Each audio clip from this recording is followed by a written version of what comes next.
नमस्कार, मुद्दा में आपका स्वागत है। मैं हूं रविंद्र चौहान। अपराध मुक्त समाज के लिए पुलिस का सक्रिय होना जरूरी है। उसी तरह लोगों की समस्याओं को सुनने के लिए प्रशासन को लोगों के बीच होना जरूरी है। असम में हिमंत बिस्व शर्मा के मुख्यमंत्री बनने के बाद पुलिस और प्रशासनिक सुधार के लिए कुछ कदम उठाए गए हैं। मुख्यमंत्री हिमंत बिस्व शर्मा की अध्यक्षता में हुई शनिवार को कैबिनेट की बैठक में फैसला लिया गया कि जिला प्रशासन को नागरिकों के और अधिक करीब ले जाया जाएगा, यानी प्रशासन का विकेंद्रीकरण किया जाएगा। जल्द ही ये परिकल्पना साकार होगी। इसके तहत हर विधानसभा क्षेत्र में एक जिला उपायुक्त कार्यालय बनाया जाएगा, जिसकी निगरानी अतिरिक्त जिला उपायुक्त यानी एडीसी करेंगे। स्थानीय समस्याओं के समाधान के लिए उन्हें जिला उपायुक्त की ही शक्तियां दी जाएंगी, जबकि जिला मुख्यालय में मौजूद जिला उपायुक्तों की जिम्मेदारी कानून व्यवस्था की होगी। साथ ही सरकार उन्हें कोई और जिम्मेदारी भी सौंपेगी।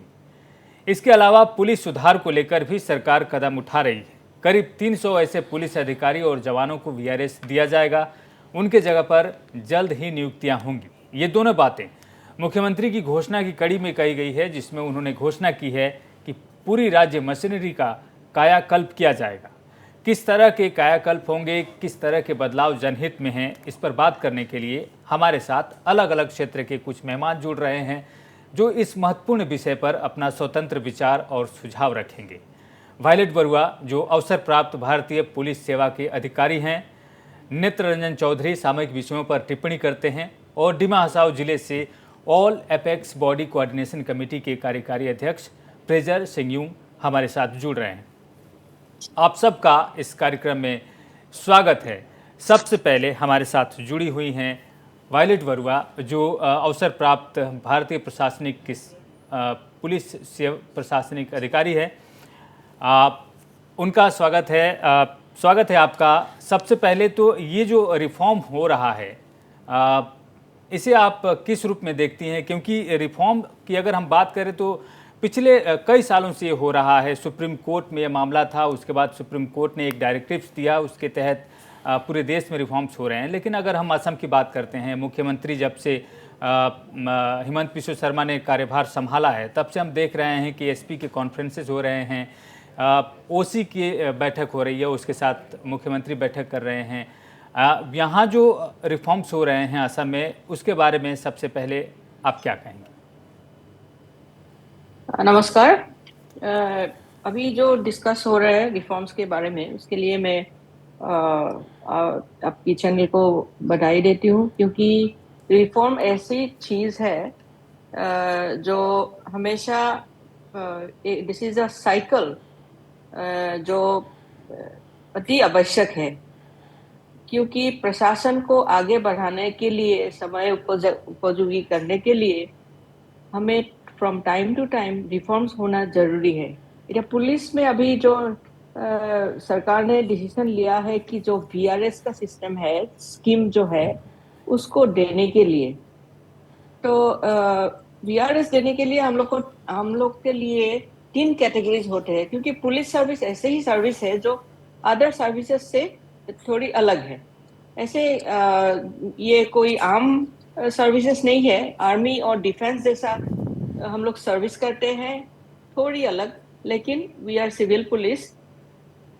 तो पुलिस को पब्लिक के लिए, सिटीजन को सर्विस देने के लिए हमें 24 आवर्स फिट होना चाहिए, फिजिकली मेंटली फिट। तो मुझे देखा जाए कि इसमें 3 कैटेगरी का मतलब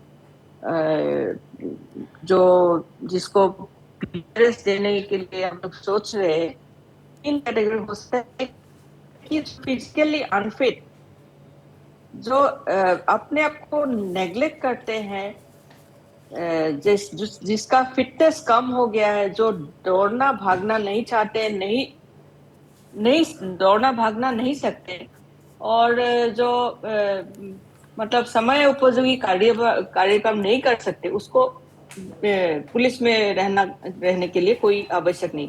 2 नंबर कैटेगरी है जो किसी डिजीज के वजह से उसको फिटनेस कम हो गया, but that is not his fault, तो उसको भी हम लोग इस स्कीम्स के अंदर डाल सकते हैं। नहीं तो अलग से उसको कोई नॉन फंक्शनल पोस्ट जैसे डेस्क जॉब में हम लोग अपॉइंट कर सकते हैं।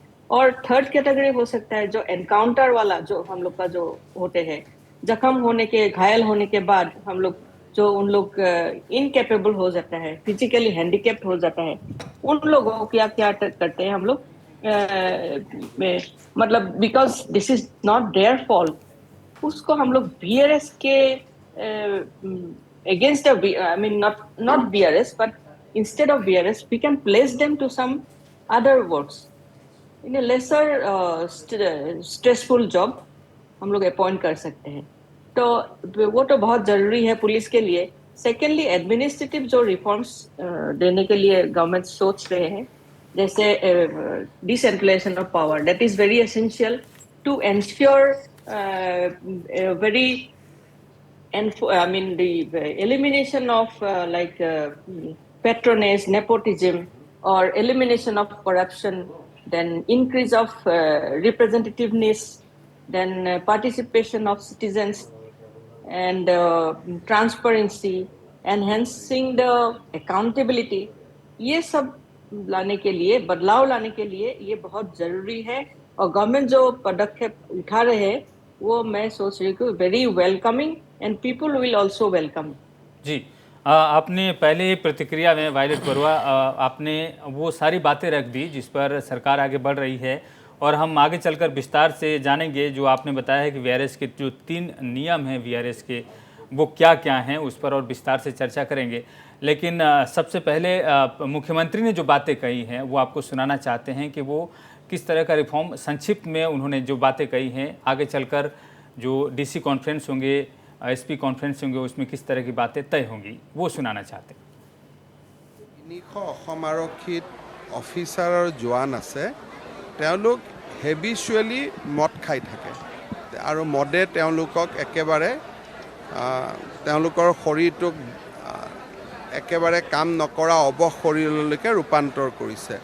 গতিকে চৰকাৰত নিয়ম আছে যে তেওঁলোকে ভিআৰএছত যাব, পূৰা দৰমহাও পাই থাকিব, নতুন ল'ৰা ছোৱালীয়ে তাৰ জেগাত সোমাব পাৰিব। গতিকে এইটো এটা পৰম্পৰা আৰু চৰকাৰত সেইটো নিয়মেই, খালি আমাৰ ইয়াত কৰা হোৱা নাছিল। আমি 300 পুলিচৰ অফিচাৰ বা জোৱানৰ বিৰুদ্ধে এইবাৰ ভিআৰএছ লোৱাৰ কামত আগবাঢ়িছোঁ। मुख्यमंत्री ने जो बातें कही वो सिर्फ एक ही उसका आयाम था, लेकिन वायलेट बरुआ ने इसे समझा कर कहा है। हो सकता है कि इसका लोग गलत अर्थ भी निकाल लें कि किस तरह से स्वेच्छा स्वनिवृत्ति की ओर सरकार उन्हें बलपूर्वक कह रही है, लेकिन ऐसा नहीं है। वायलेट बरुआ ने वीआरएस के 3 नियम बताए हैं और बाकी जो 2 नियम हैं वो काफ़ी महत्वपूर्ण हैं। हमारे साथ नेत्र रंजन हैं, इनकी भी राय जान लेते हैं। नेत्र रंजन जी, आपकी क्या राय? जी, एक नागरिक की हैसियत से हम तो यही कहेंगे कि दुनिया बदल रही है, स्मार्ट का ज़माना है, स्मार्ट सिटीज़ है, स्मार्ट एवरीथिंग, स्मार्टफोन की बात करते हैं, तो क्यों ना हमारा पुलिस फोर्स भी स्मार्ट हो। और स्मार्टनेस का मतलब ये है कि फ़िज़िकली एजाइल हो। आजकल क्राइम का भी तरीका बदल गया है, साइबर क्राइम की बहुत ज़रूरी हो गया है, और आप आए दिन देख रहे हैं किस टाइप का सेंस नई सेंस से लेके किस तरह से अपराधमूलक घटनाएं या जितने भी वायलेंस से बढ़ रहा है। तो इसमें पुलिस फोर्स का भी स्मार्टनेस होना बहुत ज़रूरी है। और इसके तहत जो माननीय मुख्यमंत्री जी ने सोचा है वो एक तो समय की उपयोगी है, लेकिन इसके साथ ये भी कहूँगा कि इसमें बहुत सारे पहलू को देखना पड़ेगा। ये काफ़ी सारे चीज़ों को देखना होगा और तभी होगा। एक लार्जर पर्सपेक्टिव में इसको होना चाहिए। लार्जर पर्सपेक्टिव में ये है कि हमको ये देखना चाहिए मॉडर्नाइजेशन ऑफ पुलिस फोर्सेस। आपको शायद पता होगा कि सेंट्रल गवर्नमेंट ने मॉडर्नाइजेशन ऑफ पुलिस फोर्सेस के लिए करीब 26,275 करोड़ रुपए का अलॉट किया है सारी स्टेट्स के लिए। एम ये है कि 2025-26 तक मॉडर्नाइजेशन होना चाहिए। अब मॉडर्नाइजेशन की मतलब उनका फिजिकली फिट होना, मेंटली फिट होना, उनको ट्रेनिंग देना, नए नए जो टेक्नोलॉजी है उसमें उनको अडॉप्ट करना, तो वो सारा कुछ देखते हमको ये करना होगा। अब मैडम जी ने सही कहा है कि ये जो अलग अलग क्राइटेरिया है कि जैसे इन्होंने कहा है कि सभी मतलब शराब जो पीते हैं उनको 300 लोगों को निकाला जाएगा। इसी में आप देखिए कि इसका क्राइटेरिया क्या होगा, कौन 300 लोगों को आप सिलेक्ट करोगे, किस तरह से करोगे। जैसे कहीं आई थिंक उत्तर प्रदेश में एक बार हुआ था, उसमें BMI जो बॉडी मास इंडेक्स होता है उसको कैलकुलेट किया था, यानी वज़न और हाइट को देखा गया था। 30 से अगर ऊपर है तो उसको ओबेस माना गया था। तो इस तरह से देखा गया था और उनको क्या कार्रवाई होगा देखा गया। तो हमें भी वो सब मानदंड देखना होगा। शराब ही तो आप कैसे करोगे, कैसे आप डिसाइन करोगे कि ये बहुत ज़्यादा शराबी इसको नहीं हो सकता है। तो ये तो एक पहलू हो गया है। दूसरा है, मान लीजिए 300 लोगों को VRS दे दिया गया है और 300 लोगों को रिक्रूट किया गया है, लेकिन ये तो एक शॉर्ट टर्म फिक्सिंग हो गया ना। आगे जाके क्या होगा? क्या लोग शराब पीना छोड़ देंगे? फिजिकल फिटनेस क्या उनमें अपने आप आ जाएंगे? तो ये उन पहलुओं को भी देखना होगा। उनको फिट रखने के लिए, उनको एजाइल रखने के लिए किस तरह से देखा जाएगा। ऐसा ना हो कि बस VRS का फंड आया है, इनको दे दिया, 300 लोगों को निकाल दिया। ऐसे सॉल्व नहीं होना है इन लॉन्ग टर्म। पहले तो ये है कि VRS पहले से ही है, उसे लागू नहीं किया जा रहा था, पहली बार ये लागू हो रहा है असम में। अगर इस तरह के कदम बढ़ाती है सरकार तो जी, ये तो वही मैं कह रहा हूँ कि 300 ही लोग क्यों हैं, क्या मालूम उससे ज़्यादा भी वो लोग हो सकते हैं फिटनेस। और माननीय मुख्यमंत्री जी ने कहा है कि जो शराब वाला बात बोल रहे हैं तो इसमें फिटनेस वाले भी बात है। और मैडम वायलेट बरुआ जी ने सही में उन्होंने कहा है कि 3 टाइप का हो सकता है। कोई ऑपरेशन के दौरान भी उनका फिजिकल डिफॉर्मिटीज़ हो सकता है, उनको क्या करोगे? उनका एक्सपर्टाइज को हम कैसे यूज़ करेंगे? क्या हम उसका एक्सपर्टाइज क्या यूज़ नहीं कर सकते कि कोई डेस्क जॉब दे दें? अदरवाइज़ वो तो ड्यूटी में इंज्योर हो गए। ऐसा भी हो सकता है कि कोई जैसे मान लीजिए उनका कोमॉर्बिडिटी हो गया तो उनको VRS दिया जाए या किस तरह से किया जाए। तो वो बहुत सारी पहलू को देखना होगा, इसलिए इसमें बहुत सारा डीप थिंकिंग करना बहुत ज़रूरी है। जो तकनीकी बातें हैं इसके बारे में हम चर्चा करेंगे। वायलेट बरुआ हैं हमारे साथ, लेकिन हमारे साथ डिमा हसाओ से नागरिक संगठन के कार्यकारी अध्यक्ष प्रेजर सिंगयूंग भी हैं। प्रेजर, आपका स्वागत है। All apex body coordination committee के कार्यकारी अध्यक्ष हैं प्रेजर सिंगयूंग। सबसे पहले तो आपसे आपकी प्रतिक्रिया जानेंगे कि किस तरह से जो मुख्यमंत्री ने बातें कही हैं DC ऑफिस के बारे में, उसको डिसेंट्रलाइज करने के बारे में और लोगों के और करीब जो प्रशासन जाए, इसके बारे में कहा है, इस पर आपकी क्या राय होगी? क्योंकि सबसे पहले जो लोगों की अपेक्षा होती है सरकार से वो यही होती है कि सरकार उनकी बातों को सुने। अगर इस तरह से आगे चलकर रिफॉर्म्स होते हैं, सुधार होते हैं, तो लोगों के हित में होगी। क्या होगी आपकी राय?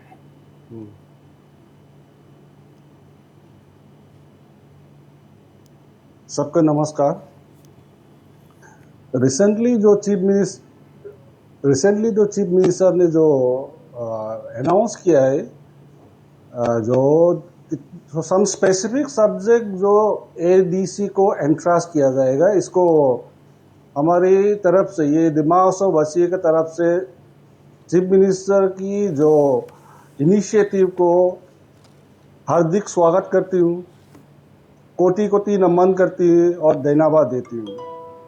देखो, ये जो इनिशिएटिव जो भी ले रहा है वो कोई पर्टिकुलर कम्युनिटी और प्लेस का इंटरेस्ट भी नहीं ले रहा है, वो in the general interest of all. और देखिए तो अभी in the context of Dima Hasao मैं कुछ बोलना चाहती हूँ। 98% of our land is covered with hilly terrain, or people are economically backward. So being hilly terrain and economically backward, people cannot come easily to DC office for getting their sons or daughters caste certificate or to renew their gun license or whatever document, necessary document they should take from the DC office. So ये बहुत अच्छी, I would say it's a very good initiative. इसकी जरिए अभी सरकार will reach at the doorstep. और ये एक जरिया है जो जिसमें सरकार एम्पावरिंग कर रहा है, पब्लिक को एम्पावरिंग कर रहा है, जो to get their work done at the doorstep. So इसी कारण देयरफॉर जो इनिशिएटिव, जो अनाउंसमेंट जो किया है वो जल्द से जल्द वो इम्प्लीमेंट हो, वही चाहती हूँ। Thank you ji. प्रेजर सिंगू ने अपनी बातें कही है। एक बार फिर वापस चलते हैं वायलेट बरुआ मैडम के पास। वायलेट बरुआ, आपसे हमें तकनीकी बातों को जानना है, लेकिन इससे पहले एक सवाल हमारे मन में ये आ रहा है कि जब हम पुलिस रिफॉर्म्स की बात करते हैं तो बहुत पहले से ये बातें हो रही हैं, और उसमें जो बातें होती हैं वो सुप्रीम कोर्ट का जो डायरेक्टिव्स है वो है स्टेट सिक्योरिटी कमीशन का गठन करना, 2 साल टेनियर जो है डीजीपी का फिक्स करना है, 2 साल टर्म्स एसपी और एसएचओ का फिक्स करना है, separate investigation law and order functions को देखना है, पुलिस इस्टेब्लिशमेंट बोर्ड, तरह तरह की बातें जो डायरेक्टिव सुप्रीम कोर्ट की है। लेकिन जब हम मुख्यमंत्री द्वारा उठाए गए कदमों की बात हम देखते हैं तो कई बार मुख्यमंत्री ने आदेश दिए हैं पुलिसकर्मियों को, या सीधे पुलिस महानिदेशक को कहा है कि कानून को अपना काम करना है और इसमें कोई राजनीतिक या किसी तरह की अड़चन नहीं आएगी। साथ ही और भी सुधार जो मुख्यमंत्री ने कहे हैं वो इस तरह के हैं कि आप जनता से तालमेल बिठाकर चलिए, उनकी बातों को सुनिए, अगर एफआईआर दर्ज करनी है तो उसे भी जल्द दर्ज करनी है। आपने सुना होगा कि जब मुख्यमंत्री वो बने थे तो शुरुआत में उन्होंने ये भी कहा था कि वो जो आईसी होते हैं पुलिस थानों में वो दूसरे के जरिए एफआईआर क्यों लिखवाते हैं, वो जो आते हैं शिकायत करने वाले उन्हीं की शिकायत के आधार पर क्यों नहीं लिखते हैं। तो इस तरह से वो वहाँ भी जनता के करीब पुलिस को ले जाना चाहते थे। हमारा आपसे सवाल है कि क्या 2 साइड हैं, क्या इस तरह के जो रिफॉर्म्स हैं वो एक जनता के करीब लाने का, एक जो पुलिस में रिफॉर्म्स होना है, जो पुलिस का अंदरूनी मामलों में रिफॉर्म्स होना है? माननीय मुख्यमंत्री जी ने जो उसकी जो पहले दिन से हम लोग को पुलिस को जो रिफॉर्म्स के लिए जो सलाह दे रहे हैं वो very welcoming and very essential. तो पुलिस रिफॉर्म्स का जो सुप्रीम कोर्ट का जो आदेश है, आदेश उसके हिसाब से हम लोग की स्टेट, हम लोग लकी है कि स्टेट में ये रिफॉर्म्स, सब कुछ रिफॉर्म्स नहीं होने से भी मतलब लागू नहीं होने से सुप्रीम कोर्ट का जो आदेश है police reforms, police establishment board, इसका मतलब partially we have already implemented.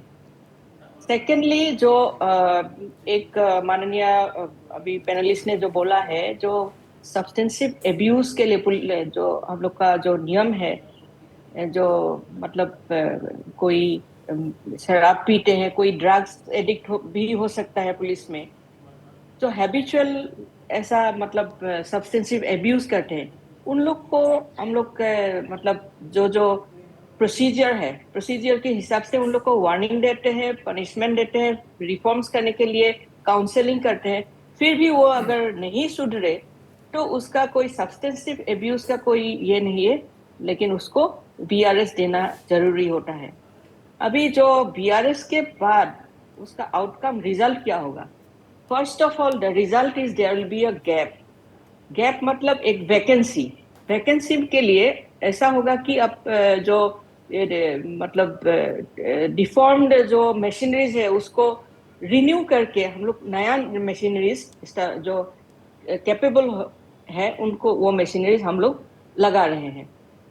तो इसीलिए इसके लिए थोड़ा मतलब किसी को सेंटिमेंटल इशू भी हो सकता है, लेकिन as a whole for the public, for the society, that will be a very very very good step. And the thing is that this is not a very temporary thing, this has got a very long term effect. long term effect कैसे होगा? क्योंकि अगर जो मतलब नया recruit है, नया entries है, उन लोग को अगर पता चला कि this is though my job is permanent job, लेकिन हम लोग we can not take it as granted the police, मतलब गवर्नमेंट हम लोग को रिमूव नहीं कर सकती। इसीलिए हम लोग एक इजी लाइफ, आरामदायक लाइफ जी रहे हैं। मेरा इच्छा हो तो मैं काम करूंगी, मेरा इच्छा नहीं है तो मैं काम नहीं करूंगी, मेरा परमानेंट जॉब है, ये जो मेंटेलिटी है वो हट जाएगा। और secondly that will be a message to the newcomers who will fill the gaps, मतलब वैकेंसीज जो फिल करेंगे, तो उसको कि मैं अभी आ रहा हूँ जो बीआरएस के जगह में मुझे अपॉइंट किया गया है, तो इसीलिए मुझे भी सावधान रहना पड़ेगा, मैं फिजिकल फिटनेस मेंटेन करना पड़ेगा मुझे, और मैं सब्सटेंस एब्यूज नहीं करूँगी। तो उसी हिसाब से दोनों तरफ से हम लोग को सोसाइटी को ये मतलब एक बहुत बड़ा सुधार आएंगे सोसाइटी में पब्लिक सर्विस देने के लिए। और जो सिविल सोसाइटी, सिविल एडमिनिस्ट्रेटिव जो रिफॉर्म्स करने के लिए, डिसेंट्रलाइजेशन करने के लिए माननीय मुख्यमंत्री जी ने जो प्रस्ताव लाए हैं, उसको very very welcoming, because of अभी देख रहे हैं कि जो हम लोग का सर्विसेज है, अभी डिमा हसाओ में जो बोला गया है, डिमा हसाओ का इतना रिमोट एरियाज है, रिमोट एरियाज से people should not come to the services, but services should reach to the citizens. Government जो चेष्टा कर रहे हैं, जो हमेशा ये कर रहे हैं कि services must reach to the public citizen at their doorstep. तो उसके लिए अभी हम लोग जो देख रहे हैं, डीसीज लोग, डेप्यूटी कमिश्नर्स लोग, दे आर ओवरबर्डन। एक डिस्ट्रिक्ट संभालने के लिए उनका पास हजारों लाखों ये होते हैं, काम होते हैं। तो वो मीटिंग अटेंड करेंगे, बीसी अटेंड करेंगे, फाइल्स साइन करेंगे, ग्रीवेंसेस सुनेंगे, क्या कुछ नहीं करना पड़ता है। इसीलिए अगर डिसेंट्रलाइजेशन होगा, जो पावर मतलब बांट दिया जाएगा, तब क्या होगा, ट्रांसपेरेंसी आएंगे, पब्लिक पार्टिसिपेशन होंगे, पब्लिक ग्रीवेंसेस को भी एड्रेस बहुत जल्दी से हो सकेंगे। तो मेरे हिसाब से जो कदम बढ़ा रहे हैं, वो कदम बहुत अच्छा है सीएम माननीय मुख्यमंत्री जी के लिए, हम मतलब सोसाइटी के लिए। और जो एफआईआर का बात बोल रहे हैं आप, ये पहले दिन से ही फ्रॉम डे वन और ऑनरेबल चीफ मिनिस्टर बोल रहे हैं कि पब्लिक फ्रेंडली पुलिसिंग, उसके ऊपर वो बहुत स्ट्रेस दे रहे हैं। हम लोग के मीटिंग, मैं भी मीटिंग अटेंड कर चुकी हूँ जब मैं सर्विस में थी जी। माननीय मुख्यमंत्री की जो मीटिंग होते हैं, वो जो हम लोग को सुपरवाइज करते हैं, मॉनिटर करते हैं, हम लोग के जो कामकाज जो होते हैं, कार्रवाई के हिसाब लेते हैं, वेरी माइन्यूटली लेते हैं, जो हम लोग इग्नोर करते हैं, छोटे छोटे जो, लेकिन समाज के लिए बहुत बड़ा एक ये है, इम्पैक्ट होता है। तो अभी एक मैं छोटा एग्जांपल लेता हूँ। माननीय मुख्यमंत्री जी अभी आने के बाद उन्होंने ऐसा निर्देश दे दिया, क्योंकि ये असंभव नहीं है, हम लोग करके दिखाया है। जो एक्सीडेंट रिपोर्ट है, जो पासपोर्ट वेरिफिकेशन, एक्सीडेंट रिपोर्ट हमें अपने आप चला जाता है जो विक्टिम के परिवार के, विक्टिम और विक्टिम के परिवार के पास। पहले ऐसा नहीं होता था, विक्टिम और विक्टिम के परिवार थाना में आने पड़ता है, उसको 2-3 बार चक्कर करना पड़ता है, फिर उसको जाकर के वो रिपोर्ट मिलता है।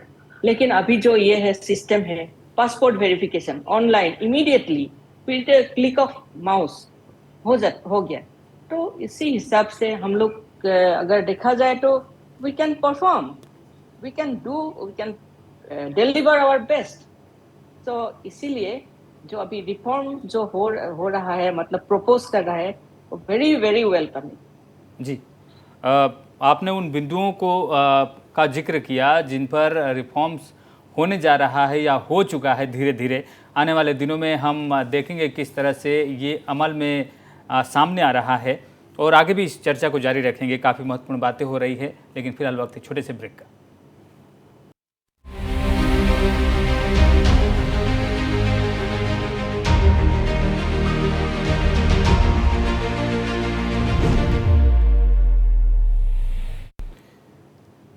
ब्रेक के बाद मुद्दा में आपका स्वागत है। हम चर्चा कर रहे हैं पुलिस रिफॉर्म्स और एडमिनिस्ट्रेटिव रिफॉर्म्स जो असम सरकार ने इस ओर कदम बढ़ाए हैं।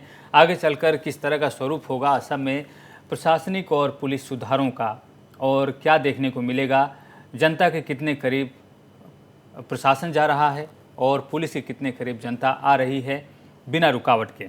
नेत्र रंजन चौधरी हमारे साथ हैं। नेत्र रंजन जी चौधरी जी, आपने सुना वायलेट बरुआ जो पुलिस अधिकारी रही हैं, आईपीएस रही हैं, और उन्होंने अब तक कुछ समय पहले तक उन्होंने बैठकें भी की मुख्यमंत्री के साथ, वो कह रही थी, और किस तरह के रिफॉर्म्स अमल में लाए जा रहे हैं।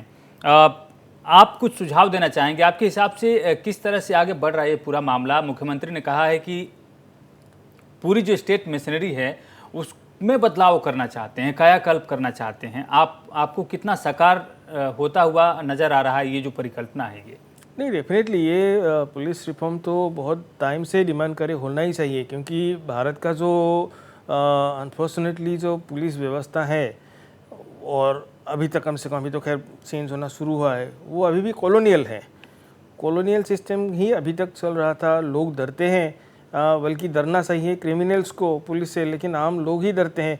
मेरे कहने का मतलब ये है, जो काफ़ी इस बार डिस्कशन में भी आया है, जो पीपीपी, मैं इसको पब्लिक प्राइवेट पार्टिसिपेशन नहीं बोल रहा हूँ, पुलिस पब्लिक पार्टिसिपेशंस, उसकी बिना समाज के साथ कोऑर्डिनेशन के बिना ये संभव नहीं है। और ये तभी होगा जब एक अप्रोचेबल माहौल होगा।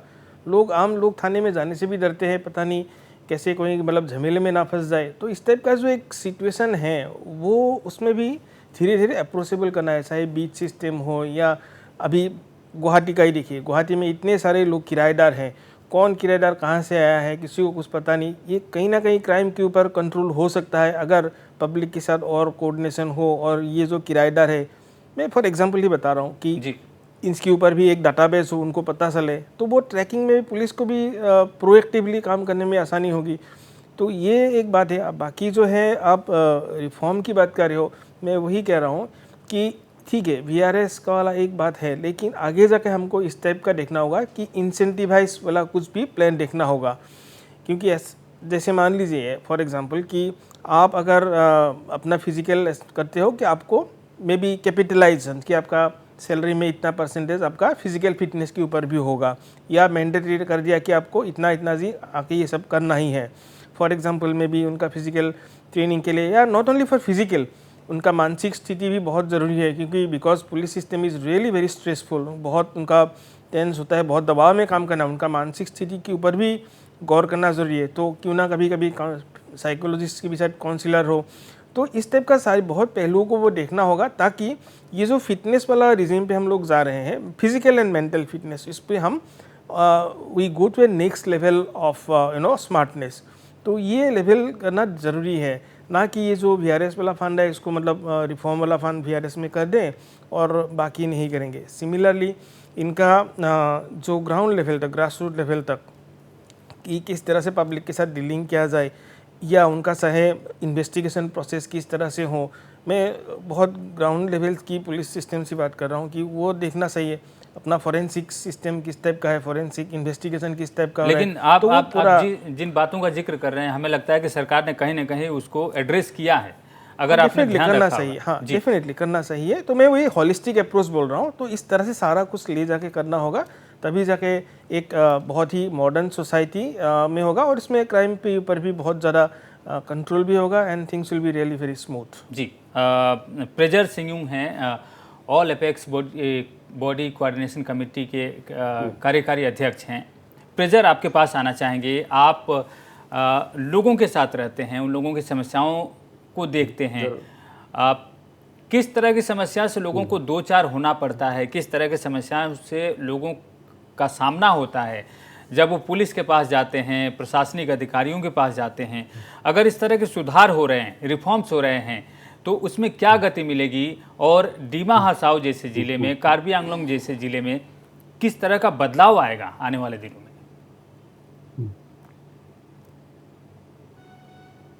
हाँ ज़रूर, ये बहुत बदलाव आएगा। अभी जो पुलिस रिफॉर्म के बारे में जो अनाउंस किया गया है हमारे ऑनरेबल चीफ मिनिस्टर, इसको भी हार्दिक स्वागत करती हूँ हम सब मिलके, क्योंकि police personnel stay healthy and mentally fit होना बहुत ज़रूरी है। क्योंकि उसका limitation not only to maintain law and order, more than that he is more responsible to be a role model of every individual. अब जब आप रोल मॉडल की बात करते हैं तो आप फिट होना बहुत ज़रूरी है, मेंटली बहुत फिट होना भी बहुत ज़रूरी है। और तब जाके जब आपका मेंटली फिट होगा, जब फिजिकली फिट होगा, तब आप एश्योर कर सकेगा एवरी इंडिविजुअल को जो सेफ्टी एंड सिक्योरिटी के आप इंश्योर कर सकेगा। तब जाके पब्लिक एक फील होगा, सेफ एक फील होगा। तो उसका बहुत ज़रूरी है। और 2 नंबर है वो he should be very dedicated and loyal to his duties. और जब आप फिजिकली फिट नहीं हो, मेंटली फिट नहीं हो, तो ये तो बहुत इसे फार डिस्टेंस होगा उसको मीट करने में। सो देयरफॉर ये इनिशिएटिव जो chief minister, honourable chief minister जो अनाउंस किया, इसको भी हमें स्वागत करती हूँ। धन्यवाद जी। वायलेट बरुआ मैडम के पास जाएंगे। वायलेट बरुआ, हम देख रहे हैं कि किस तरह से सुधार हो रहे हैं धीरे धीरे। हमारे मन में एक सवाल ये आ रहा है कि जब हमारे पास इतने पुलिस बल हैं, हम देखते हैं कि पिछले कुछ सालों में लगातार कई संगठनों के साथ समझौता हुआ है। कई संगठन जो आतंकी संगठन एक समय में कहलाते थे, उन्होंने भारी मात्रा में हथियार डाल दिया और पूरा का पूरा संगठन जो है वो शांति वार्ता में शामिल हो गया, मुख्यधारा में लौट आया। अब अगर हम देखने जाएं तो असम में कोई ऐसा संगठन नहीं दिखता है जो आज सक्रिय है। इन सब बातों को देखते हुए जो हमारा पुलिस बल था, जो हमारे जवान थे, वो इन्हीं आतंकी संगठनों में लगे रहते थे, उनको संभालने में, इस तरह की गतिविधियों को संभालने में लगे रहते थे।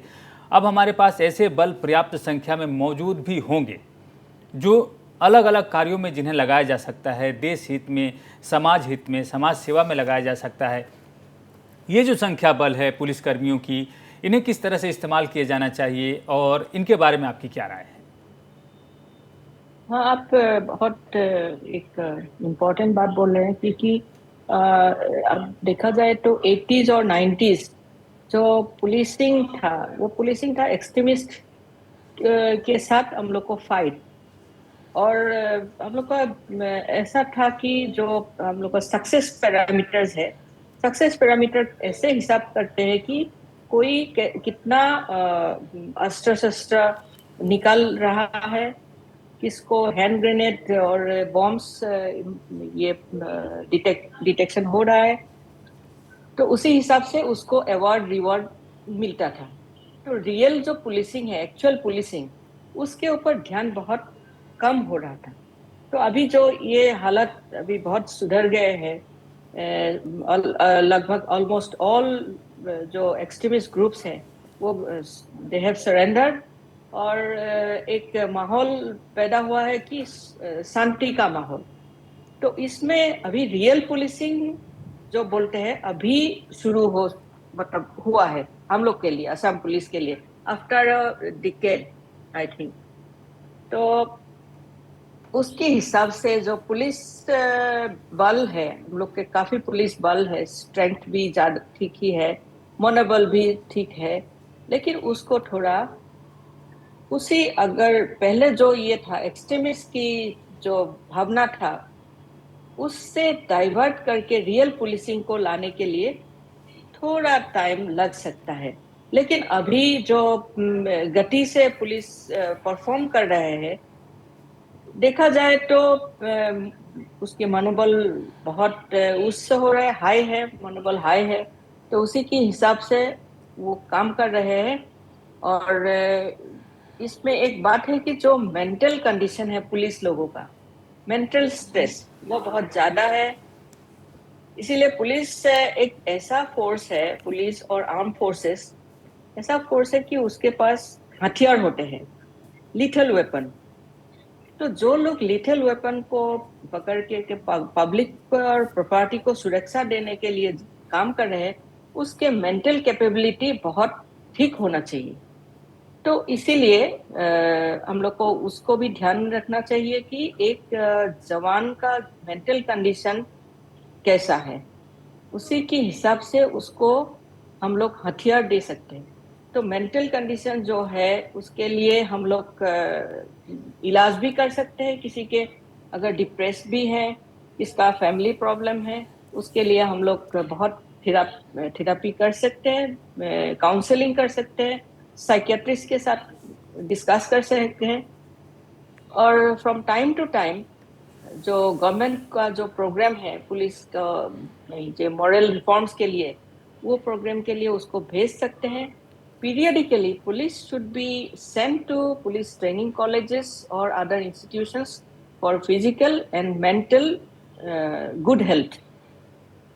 अभी जो रिसेंटली जो माननीय मुख्यमंत्री ने जो बोल रहा है कि पब्लिक को पुलिस के लिए कोई डरना आवश्यक नहीं है, लेकिन अगर मैं एक सिविलियन की हैसियत से पुलिस स्टेशन में जाऊँ, फिर मैं एक पुलिस अधिकारी थी, फिर भी मुझे थोड़ा ये हो रहा है, हिचक रहता हूँ, क्योंकि जैसे किसी ने मुझे मिसबिहेव कर देंगे, क्योंकि सभी का सब मेंटेलिटी माइंडसेट अभी तक सुधर नहीं पाए हैं हम लोग। धीरे धीरे सुधर आ रहे हैं, लेकिन सुधर होने के लिए थोड़ा टाइम लग रहा है। ऐसे आप अगर अभी अन्य दूसरे स्टेटों के साथ हम लोग को कंपेयर करें, like Kerala and other south Indian states, तो उसका पुलिसिंग और हम लोग के पुलिसिंग में कई थोड़ा ये डिफरेंस है। Physical fitness, mental capability, public approach, behavioural attitude, ये सब देखने से हम लोग को मालूम पड़ेगा जो what are the deficiencies we are suffering, we are having at present the police team. तो जी। इसी के लिए हम लोग को पुलिस जो है उन लोग को फ्रॉम टाइम टू टाइम एक ट्रेनिंग प्रोग्राम के थ्रू गुजरना जरूरी होता है। जी, ट्रेनिंग की बात आपने कही वायलेट बरुआ, और इस पर बात होती रहती है। जब हम देखते हैं राष्ट्रीय स्तर पर जब पुलिस सुधार की बात होती है तो उसमें ट्रेनिंग जो है एक अहम पॉइंट होता है। यहाँ पर क्या स्थिति है? कई बार ये कहा जाता है कि कई ऐसे पुलिस अधिकारी हैं, पुलिस जवान हैं जो रिटायर्ड हो जाते हैं, उनके जीवन में ट्रेनिंग मिलती ही नहीं है। 20-20 साल से वो सर्विस दे रहे हैं, लेकिन एक बार भी ट्रेनिंग नहीं हुई। और ये ट्रेनिंग कितना ज़रूरी है, ये हम आपसे जानेंगे आज कि ट्रेनिंग कितना ज़रूरी होता है, क्योंकि समय के साथ हमें अपडेट होना होता है। हमें अपनी जो मानसिक स्थिति है उसको अपडेट करना होता है, फिजिकल स्थिति है उसको अपडेट करना होता है, साथ ही जो समय बदला है, जो हथियार हैं उसके साथ अपडेट होना होता है, जो तकनीक है उसके साथ अपडेट होना होता है। अगर ट्रेनिंग 20 साल के अंतराल में भी अगर एक पुलिस अधिकारी या जवान को नहीं मिली तो इसका क्या नुकसान है, और इस पर आप क्या कहेंगे? ट्रेनिंग तो एक इम्पोर्टेंट हिस्सा है पुलिस के लिए। From the day one till the retirement police लोगों को ट्रेनिंग करना पड़ता है। ट्रेनिंग दो तरफ की होते हैं, फिजिकल एंड मेंटल और एजुकेशनल, क्योंकि हम लोग को अपडेट रहना चाहिए। अभी क्राइम जो माननीय चौधरी साहब ने बताया कि क्राइम अलग अलग सा क्राइम हो रहा है, साइबर क्राइम हो रहा है, फाइनेंशियल फ्रॉड्स, अलग अलग किस्म की फाइनेंशियल फ्रॉड हो रहे हैं, उसके लिए हम लोग को अपडेट रहना चाहिए। अभी गवर्नमेंट का जो डिजिटाइजेशन प्रोग्राम्स है, डिजिटाइजेशन प्रोग्राम के हिसाब से पुलिस को भी डिजिटाइज होना चाहिए।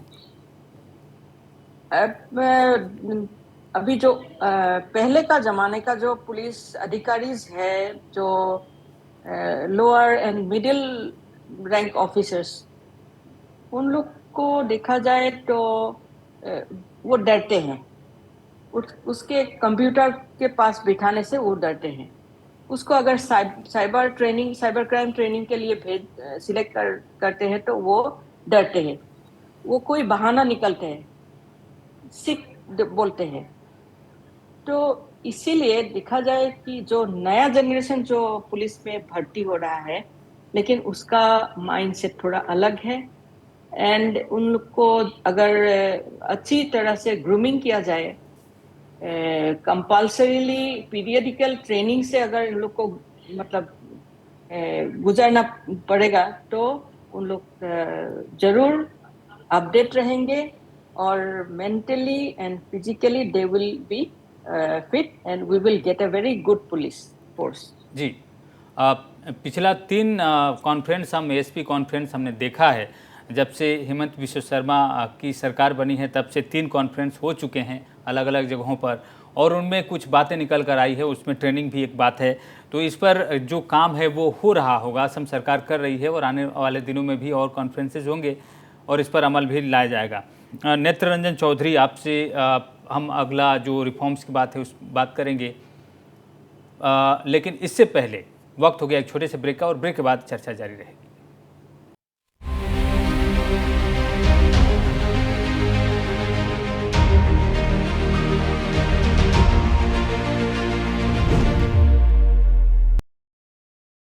ब्रेक के बाद आपका स्वागत है। आज हम एक महत्वपूर्ण विषय पर चर्चा कर रहे हैं, अलग अलग क्षेत्र के लोगों से बातचीत कर रहे हैं और पुलिस सुधार और प्रशासनिक सुधार में हम कितना आगे बढ़ गए हैं और क्या ज़रूरी है, इस पर बात कर रहे हैं। नेत्ररंजन चौधरी हैं। नेत्ररंजन चौधरी ने काफ़ी सुझाव भी दिए हैं, लेकिन हमें लगता है कि कई बार पुलिस अधिकारियों के साथ मुख्यमंत्री की सीधी बातचीत हुई है, और सिर्फ पुलिस अधिकारियों की ही नहीं, आईपीएस अधिकारियों के साथ ही नहीं, एपीएस अधिकारियों के साथ ही नहीं, बल्कि जो निचले स्तर के अधिकारी हैं, पुलिस अधिकारी, उनके साथ मुख्यमंत्री सीधे संवाद करते हैं, उनकी समस्याओं को सुनते हैं और उन्हें और बेहतर करने को प्रोत्साहित भी करते हैं और उन समस्याओं को भी जानते हैं। बीच में एक बात आई थी, मुख्यमंत्री ने कहा था कि पीएसओ में काफ़ी संख्या में पुलिसकर्मी लगे हुए हैं, और पीएसओ क्यों ज़रूरी है एक नेता के लिए, जब आज किसी पर हमले नहीं हो रहे हैं। हालांकि वो अलग बात है कि एक नेता को सुरक्षा की ज़रूरत होती है, लेकिन उसमें कटौती की बात उन्होंने की और कटौती की गई, पीएसओ में कटौती की गई। उसके बाद और एक सुधार हुआ बीच में। मुख्यमंत्री ने कहा कि जो पुलिस थाने हैं उनको ऐसा डेवलप किया जाएगा, ऐसा बनाया जाएगा जहां पर एक पुलिसकर्मी को अपने घर से पुलिस स्टेशन आने में समय का जो वक्त का जो जाया होता है वो ना हो, उस समय का खर्चा ना हो, तो वहीं पर पुलिस स्टेशन में ही उसे रहने की व्यवस्था और बाकी जो व्यवस्थाएं हैं वो की जाएगी। इस तरह के रिफॉर्म्स जो हो रहे हैं या होने वाले हैं, इस पर आपकी क्या राय है? जी डेफिनेटली ये रिफॉर्म्स तो एक कंटिन्यूएशन प्रोसेस है, ये कभी ख़त्म ना होने वाला एक जर्नी है। जैसे जैसे मौजूदा हालात चेंज होते रहेंगे, नए किस्म की क्राइम आएंगे, नई टाइप की सिचुएशन होंगे, हमें बदलना होगा, हमें बदलना पड़ेगा ही। आप नहीं तो फिर आप समय के साथ नहीं रह पाओगे। जो पुराने थे उसको चेंज करना है, जैसे मैडम जी ने भी कहा है, so things has to change. अभी इनके बारे में मैडम ने काफ़ी कुछ कहा है। जैसे बेसिकली देखिए, हमें आजकल जो डाटा की टाइम है और हमें रियल टाइम डाटा चाहिए। जैसे अभी crime and criminal tracking network है, उस ट्रैकिंग नेटवर्क को आप अगर जैसे जुडिशियरी, प्रिजन्स, फिंगरप्रिंट सबके साथ एक रियल टाइम इंटीग्रेशन कर दे, तो आप सोचिए पुलिस अधिकारियों के लिए कितना आसान होगा किसी भी केस को ट्रैक करना, इन्वेस्टिगेट करना और जल्द से जल्द उसको सॉल्व करना। इससे एक क्रिमिनल्स की एक साइकोलॉजिकल उनका भी फेयर होगा कि हम बहुत जल्दी पकड़े जाएंगे, and the police system will also be armed about it. So what I mean to say is that physical fitness is एक बात है, मेंटल उनका स्टेट ऑफ कंडीशन रखना भी एक है, पब्लिक पुलिस रिलेशनशिप और जो उनका एक तालमेल बनाना सॉफ्ट स्किल्स के ऊपर, वो बहुत ज़रूरी है। और सबसे ज़्यादा ज़रूरी है कि हमें, चाहे वो सिविल सर्विसेज का हो या पुलिस का हो, अधिकारियों को, उनको हमें इज्जत भी देना है। क्योंकि देखिए डेमोक्रेसी में 4 ही स्तंभ है, judiciary, legislative, administrative and journalism.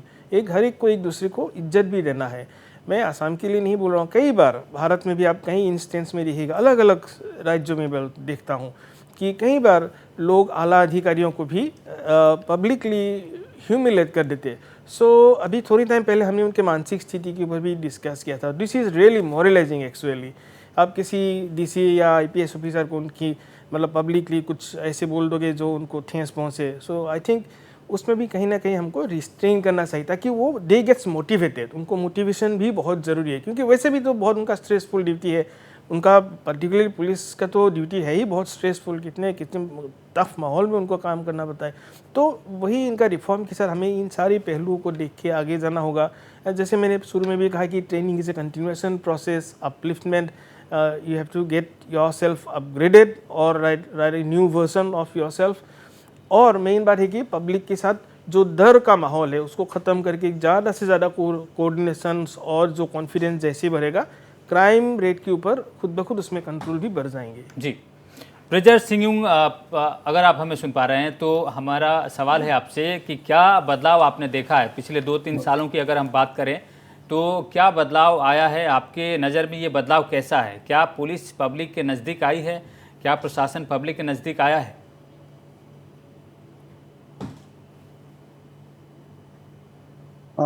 Comparing to the past, बहुत बदलाव आया है जब से हमारी honourable chief minister doctor Himanta Biswa Sharma जब चीफ मिनिस्टर बना है, तब से बहुत कुछ बदलाव हुआ है।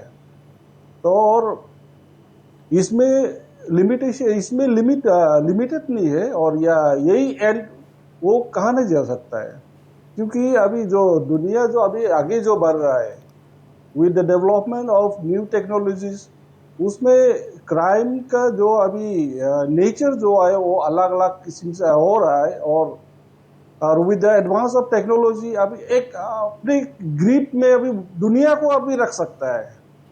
उसी कारण क्राइम नेचर ऑफ क्राइम भी अलग अलग से हो रहा है।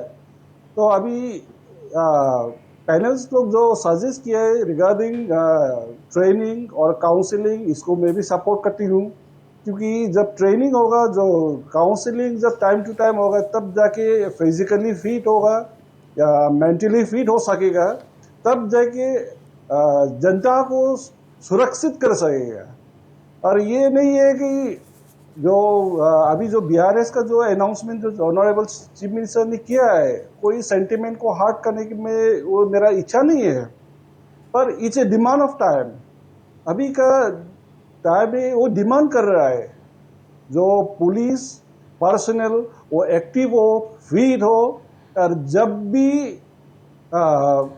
उसका जरूरत पड़े, जनता को जब जरूरत पड़े, तब उसका सामने हाजिर हो सके। कब हाजिर हो सकेगा, तब जाके फिजिकली जब आप फिट होगा, मेंटली आप जो फिट होगा, तब आप he or she will be able to be present at the time of their needs.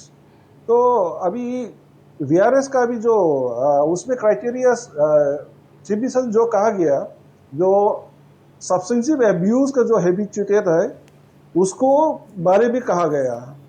तो इसको तो सपोर्ट करना तो जरूरी है, क्योंकि एक इंग्लिश में एक कहावत है, a rotten potato spoils the whole bag. So before it is too late ये सब हो जाना है। ये मेरा ये कुछ इच्छा नहीं है कि कोई को सेंटिमेंट हार्ट करने का, ये मेरा पॉइंट ऑफ व्यू है। थैंक यू जी। पूरी बात ये है कि कई बार कॉन्फ्रेंसेस हो चुके हैं, एसपी कॉन्फ्रेंसेस, और उनमें ये बातें सामने आई है, जिसके बाद एक कदम उठाया गया है। ये कदम अचानक से नहीं उठा लिया गया है, इस पर बातें हुई हैं, बहस हुई हैं, समीक्षा हुई है, तब ये इस तरह के कदम उठाए गए हैं, और आगे भी चलकर इस तरह की बातें होंगी। वायलेट बरुआ के पास जाते हैं एडमिनिस्ट्रेटिव रिफॉर्म्स के बारे में, और हमारे पास समय की कमी नहीं है, लेकिन जो आखिरी सवाल है आपसे कर लेते हैं। मैडम वायलेट बरुआ, जिस तरह से मुख्यमंत्री ने कहा है कि डीसी ऑफिस इसका डिसेंट्रलाइजेशन होना चाहिए, और जो अलग अलग कंस्टिट्यूएंसीज हैं, 126 कंस्टिट्यूएंसीज है असम में, वहाँ पर डीसी ऑफिस बनाया जाएगा। एडीसी उसको देखेंगे और उनको एम्पावर किया जाएगा। अब डीसी का पावर एडीसी के पास होगा, क्योंकि डीसी को अलग जिम्मेदारी दी जाएगी, लॉ एंड ऑर्डर की जिम्मेदारी होगी, कानून व्यवस्था की, और उसके साथ अलग जिम्मेदारी दी जाएगी। और वो 12, 13 और 14 को एक कॉन्फ्रेंस होना है, डीसी कॉन्फ्रेंस तिनसुकिया में, उसमें ये साफ हो जाएगा कि वो और जिम्मेदारी क्या होगी। क्या लगता है आपको कि डीसी को और क्या जिम्मेदारी दी जाएगी? आपकी राय? मेरे हिसाब से डीसी का जो एक्चुअल वर्क है, एडमिनिस्ट्रेटिव एंड मैजिस्ट्रियल पावर भी है उसके पास, लेकिन अभी जो दिखा जाए, अगर आप किसी दिन डीसी ऑफिस में विजिट करें कि आज मुझे डीसी साहब को मिलना है, आप तो लाकी होना पड़ेगा अगर आपको डीसी साहब मिल गए, क्योंकि डीसी एक ऐसा ऑफिसर है, अधिकारी है, उसको सब कुछ करना पड़ता है आजकल। उसको मीटिंग भी अटेंड करना पड़ता है, स्कीम को भी देखना पड़ता है, फील्ड विजिट करना पड़ता है, वीआईपी प्रोग्राम्स देखना पड़ता है, अधिकारियों के साथ मीटिंग भी करना पड़ता है। तो इसीलिए उसको पब्लिक को जो इमीडिएट जो सर्विस देना होता है वो नहीं हो पा रहा है। जैसे असम, जैसे ARTPS एक्ट जो हुआ है, लागू हुआ है in 2012, Assam right to public services act, उस एक्ट के हिसाब से पब्लिक को, सिटीजन्स को जो सर्विसेज देना चाहिए, एक टाइम दिया गया है। उसी टाइम के within that time frame only they have to get their services done. Services नहीं होने से भी उसको रिप्लाई, अगर एटलीस्ट रिप्लाई मिलना चाहिए।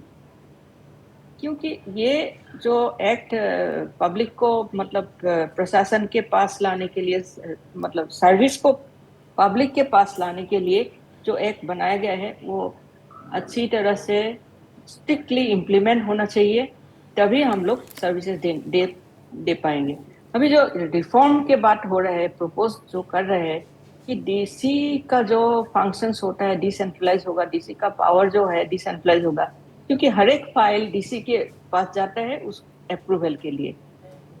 तो जो फास्ट ट्रैक का जो काम होना चाहिए वो काम नहीं हो पाता है। आपका जो काम होना चाहिए वो नहीं हो पाता है, क्योंकि डीसी के पास टाइम नहीं है, सब कुछ देखना पड़ता है।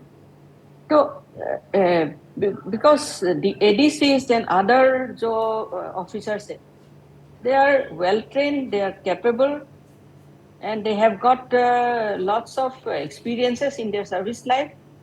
And I think जो गवर्नमेंट ने, ऑनरेबल मुख्यमंत्री ने जो उनके ऊपर ये कॉन्फिडेंस दिखाया है कि यू कैन ऑल्सो परफॉर्म, जी व्हाई नॉट यू। आप एडीसी हो लेकिन आप you can show us results. बिल्कुल। और खाली यही बात नहीं, रिजल्ट देने के बाद भी he will have to feel accountable. उसको एक रिस्पॉन्सिबल ऑफिसर होने के बावजूद उसको अकाउंटेबल होना पड़ेगा। जी बिल्कुल। तो तो why एक not जिला give some उपायुक्त power के to the ऊपर ADCs? पूरे जिले का भार ना हो और जो निचले अधिकारी हैं उनके ऊपर भी भार आए और वो भी जिम्मेदार बने, यही सरकार की सोच भी है। आने वाले दिनों में हम एक मूलभूत और भारी बदलाव देख सकते हैं। प्रशासनिक सुधार और पुलिस सुधार को का सपना जो है, और उसमें एक बात और भी है, पब्लिक पार्टिसिपेशन ज्यादा होगा। पब्लिक पार्टिसिपेशन यानी लोगों की भागीदारी ज़्यादा होगी, ये आने वाले Yes. दिनों में हम देख सकते हैं। इसी नोट पर आज के इस कार्यक्रम को समाप्त करते हैं। आप सबका इस कार्यक्रम में शामिल होने के लिए बहुत बहुत धन्यवाद। नमस्कार।